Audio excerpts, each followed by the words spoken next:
siapkan, saya tantang Pak Fahrur untuk menyiapkan forum dengan saya. Saya tantang Pak Fahrur untuk menyiapkan forum debat ilmiah tentang nasab Alawi yang putus ini. Cari dalilnya, kalau punya dalil. Dengan senang hati. Dengan senang hati. Alhamdulillah.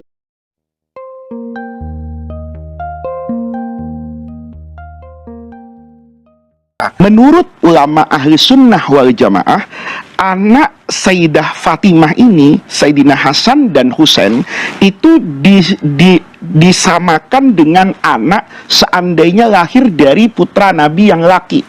Jadi ada banyak dalil yang disampaikan oleh ulama-ulama tersebut. Diantaranya begini, kita mengenal betul ada yang disebut dalam Islam itu ahlul kisah, orang yang diselimuti oleh Rasulullah. Jadi ketika turun firman Allah, innama yuridullahu liyudhiba ankumur rijsa ahlal bait, Allah itu menghendaki untuk menghilangkan segala keburukan dan dosa dari keluarga Rasulullah. Ayat itu diturunkan oleh Allah kepada Rasulullah, maka Nabi memanggil memanggil Sayyidina Ali, memanggil Sayyidatuna Fatimah, dan memanggil dua cucu terkasihnya, itu diselimuti oleh Rasulullah. Dan di situ Rasulullah mengatakan bahwa mereka lah ahlu baiti saya. Oleh karena itu nanti ya para pemirsa, pengertian ahlul bait itu ada pengertian am, ada pengertian khas, ada yang bersifat umum, ada yang bersifat khusus. Ahlul bait sebagai orang yang tinggal di rumah Rasulullah, maka di dalamnya termasuk istri-istri Rasulullah, karena istri Nabi kan tinggal di dalam rumah Rasulullah. Tetapi ahlul bait yang dikatakan memiliki qorobah nasab dengan Rasulullah, yaitu anak keturunan dari Sayyidah Fatimah tadi, Sayyidina Hasan dengan Sayyidina Husain. Nanti kita bisa lihat posisi keduanya ini itu dianggap sebagai anak, artinya cucu Rasulullah, walaupun dari anak perempuan. Itu ketiga ada ayat lagi, ketika Rasulullah Shallallahu Alaihi Wasallam itu sudah menyampaikan syariat Islam kepada ahlul kitab pada masa itu adalah Nasrani dengan Yahudi yang ada di Madinah. Usana wa anfusakum, dan diri kita semua kan bahwa nasab ini tidak putus, bersambung.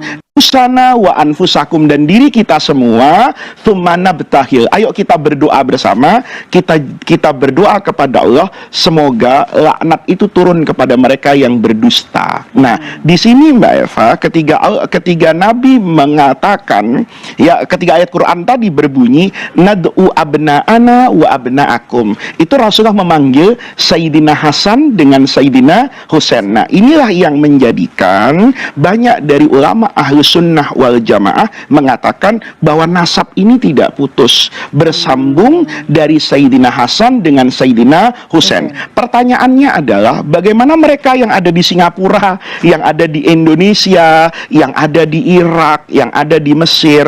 Ini sebetulnya persoalan ahlul bait ini, kalau tadi Mbak Eva misalnya itu dijadikan polemik di tanah air, itu kita bisa berkaca sebenarnya dengan dunia internasional.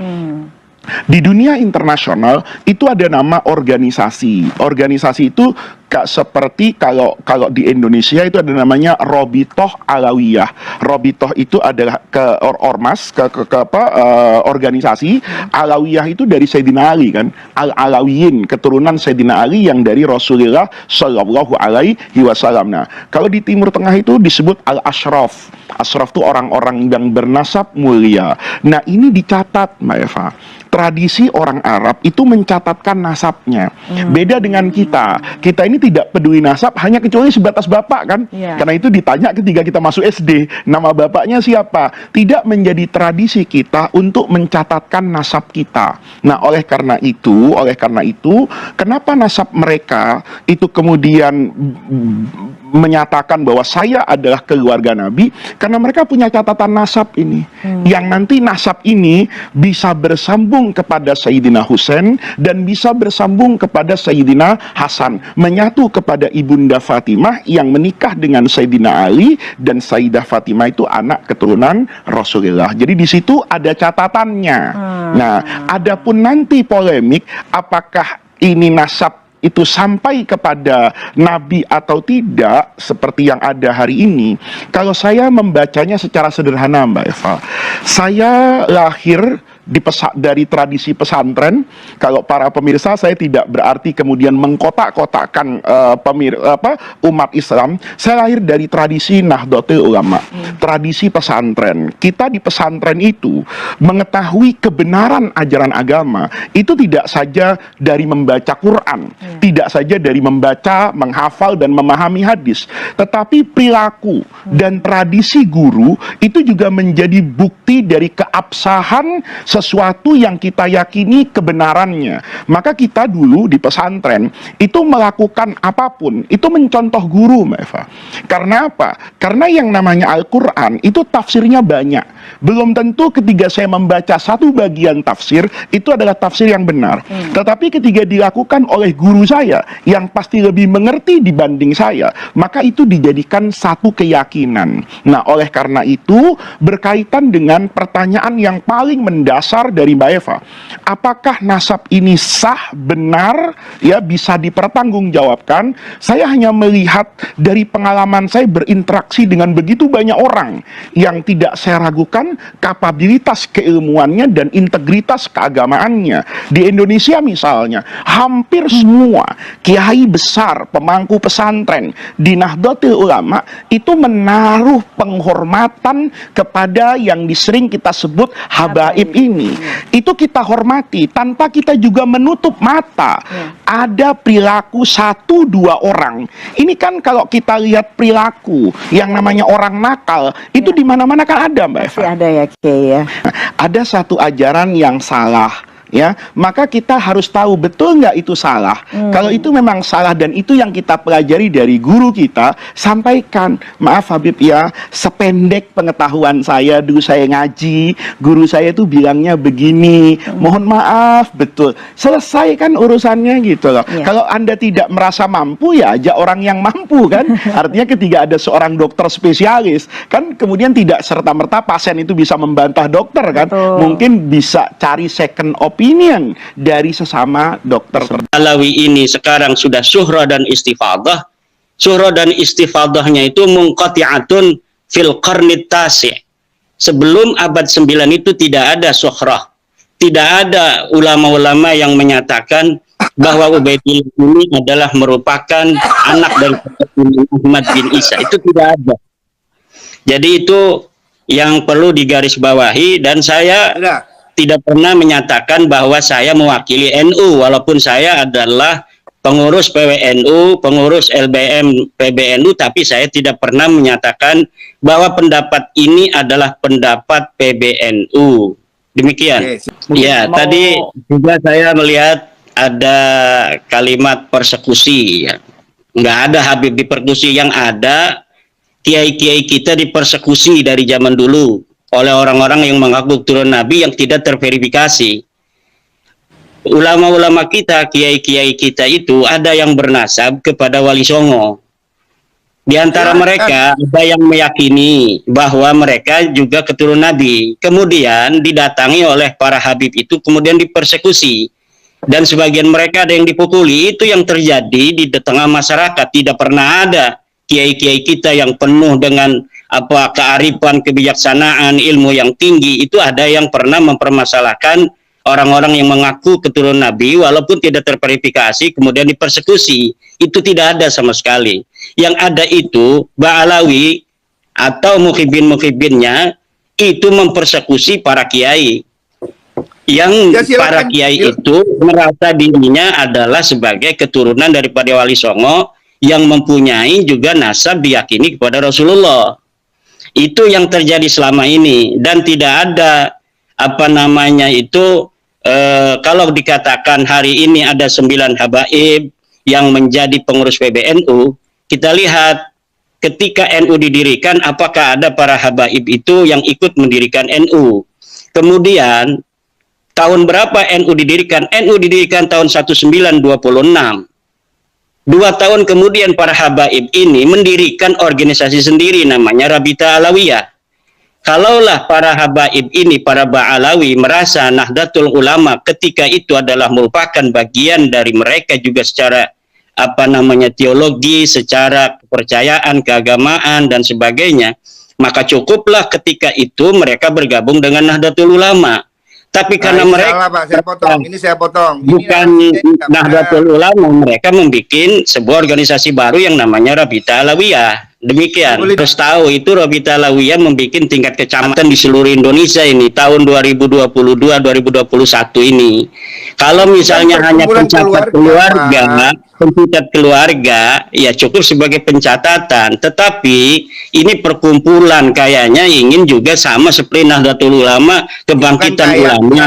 Kemudian ada para pengikut ulama yaitu para santri dan masyarakat. Itu kayak Rabita Alawiyah persatuan keluarga, tetapi mereka ingin ada pengikut dan muhibinnya. Ini saya kira yang perlu juga mendapat perhatian dari para petinggi PBNU semacam Pak Fahrur ini, melihat kenyataan yang ada di bawah, apa yang terjadi di tengah warga kita, warga Nahdlatul Ulama, terkait dengan irisan para habaib yang diagungkan oleh para kiai-kiai NU, tetapi kemudian mereka justru tidak menguatkan NU. Coba kita lihat di dalam YouTuber itu yang mengupload video-video narasi bagaimana seorang Habib ada yang mengharamkan anak-anak NU untuk masuk ke Banser. Orang-orang Jawa, anak-anaknya jangan sampai masuk ke Banser, jangan sampai masuk ke Ansor. Itu dilakukan oleh para habaib. Ada juga ini sudah melebar, Pak. Ini sudah melebar. Ini bisa diverifikasi Pak Fahrur. Siapa yang berani untuk menghina Hasyim Asy'ari? Tidak ada yang berani menghina Hasyim Asy'ari di Indonesia ini kecuali dari Ba'alawi Faisal Asgaf. Bagaimana terakhir Twitter dia menghina ketum PBNU kita, Gus Yahya. Tidak ada yang lain yang berani seperti itu kecuali dari Ba'alawi. Ini juga harus menjadi perhatian Pak Fahrur dan para petinggi NU lainnya. Cukup. Gus Dur siapa yang berani? Yang berani menghina Gus Dur, menghina Yeni. Itu hanya saya kirimkan pertanyaannya kepada Rabita Alawiyah dan mereka tidak bisa menjawabnya. Karena memang nasab mereka itu terputus, maudhu'un munqati'un, batilun, tidak bisa dijawab. Dan kalau misalnya ada sebuah narasi dari Pak Fahrur di Tempo tadi saya baca, harus dihentikan ini pembahasan nasab. Yang harus dihentikan adalah pengakuan Ba'alawi sebagai turunan Nabi yang tidak terverifikasi, yang harus dihentikan. Karena secara kajian nasab dia terputus, secara kajian DNA dia bukan bangsa Arab Acan. Dia bukan keturunan Bani Quraisy, dia bukan keturunan Bani Hasyim, dia bukan keturunan Ba'alawi, dia bukan keturunan Nabi Muhammad. Ini yang harus dihentikan, pengakuan sepihak sebagai keturunan daripada Nabi besar Muhammad sallallahu alaihi wasallam. Ini pendapat pakar DNA. Ini pendapat pakar DNA. Begitu, saudara. Ini bisa untuk diuji siapa yang berani untuk berdiskusi, berdialog, seorang pakar DNA dari Ba'alawi untuk mematahkan narasi dan kesimpulan Pak Dr. Sugeng. Tidak, karena kesimpulan semacam itu kesimpulan yang sangat presisi, dan itu pun tidak satu-satunya dari Indonesia yang berpendapat. Dr. As-Su'aibi itu berpendapat yang sama seperti Dr. Sugeng. Umar Az-Zaid juga berpendapat yang sama tentang tes DNA. Dan ini saya kira sudah waktunya PBNU atau MUI untuk mengeluarkan sebuah maklumat bahwa memang Ba'alawi ini bukanlah keturunan baginda Nabi besar Muhammad sallallahu alaihi wasallam. Karena apa? Eksesnya ini hanya ke warga NU. Kenapa kita ini setiap tulisan saya minta admin untuk kemudian menampilkan tulisan saya di RMI, karena RMI itu Rabita Mahid Islamiyah. persatuan, ikatan pondok-pondok pesantren. Yang didawir-dawir oleh para kabib-kabib oknum itu adalah para kiai pesantren. Dimintain uang 5 juta, 10 juta, 20 juta, bahkan ada yang 100 juta, itu kalangan pondok pesantren. Jadi ada kaitan. Kenapa tulisan-tulisan saya tentang bahwa nasab Ba'alawi ini batal, itu ditaruh di Rabita Mahad Islamiyah. Mereka para kiai-kiai berterima kasih. Semenjak isu nasab ini, batalnya mereka itu diketahui publik, mereka tidak lagi datang para kiai untuk minta-minta uang. Itu diantaranya Pak Fahrur yang harus diketahui. Nah ini apakah mereka punya otoritas di dalam masalah nasab? Ini yang harus kita jangan terlalu merasa rendah diri di hadapan bangsa-bangsa luar. Kalaulah harus seorang putra Indonesia yang menemukan batalnya nasab Ba'alawi, kenapa kita harus merasa rendah diri sebagai bangsa Indonesia yang besar? Kenapa harus orang Arab saja yang mengetahui sesuatu tentang hukum-hukum agama? Yang jelas itu dalilnya yang perlu diuji. Saya sudah kirim surat pada Syekh Mahdi Rajai dari Iran. Katanya dia pakar nasab. Katanya dia memberikan surat pengesahan pada Ba'alawi. Saya tantang Mahdi Rajai atau siapapun yang berpendapat yang sama dengan Mahdi Rajai bahwa nasab Ba'alawi ini sahih. Saya tantang untuk berdiskusi dan membawa dalil-dalil kesahihan itu. Saya yakin mereka tidak akan bisa untuk membawakannya. Mana dalilnya yang menyatakan bahwa Ubaidillah sebagai anak Ahmad? Mana dalilnya bahwa Ahmad bin Isa itu dia pindah ke hijrah ke Yaman?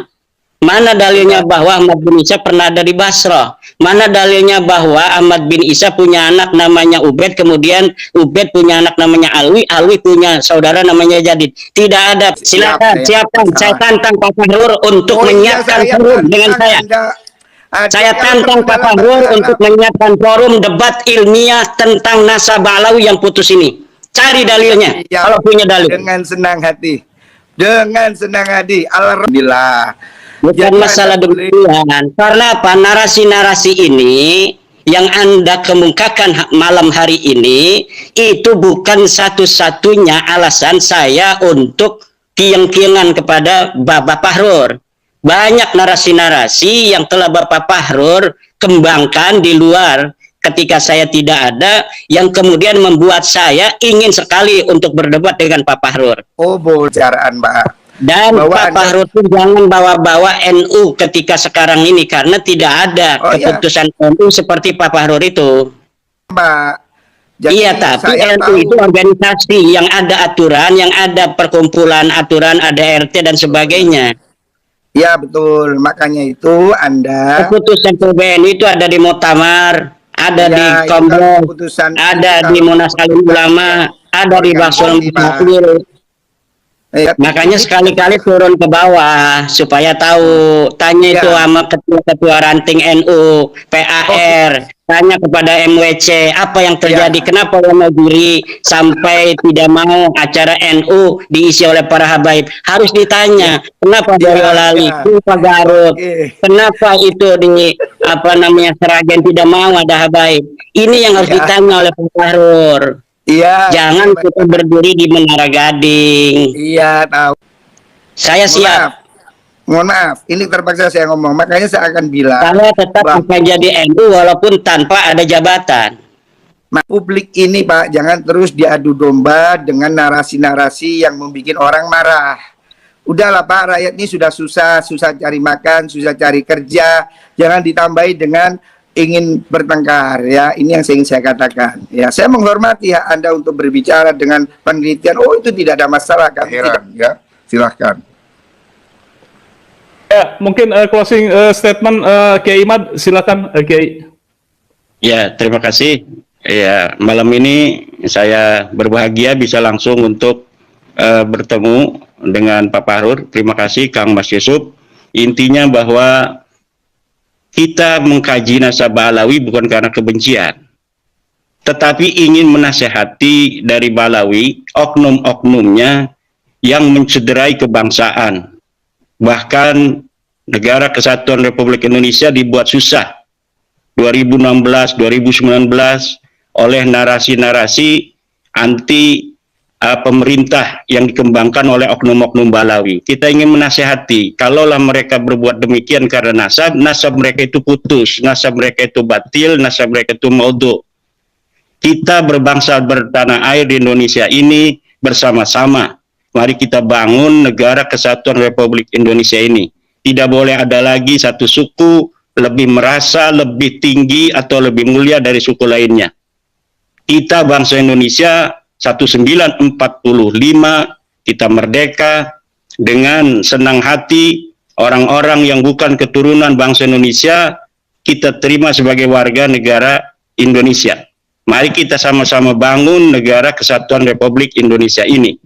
Dan warga NU sebagai mayoritas Islam yang ada di Indonesia mengaku dirinya sebagai NU tidak boleh menjadi objek bagi orang-orang yang mengaku sebagai keturunan Nabi, kemudian mengeksploitasi pengakuan itu untuk memperbudak umat Islam, terutama warga Nahdlatul Ulama, warga daripada organisasi yang dibentuk, didirikan oleh para ulama, para kiai, penerus perjuangan Wali Songo. Demikian. Assalamualaikum warahmatullahi wabarakatuh.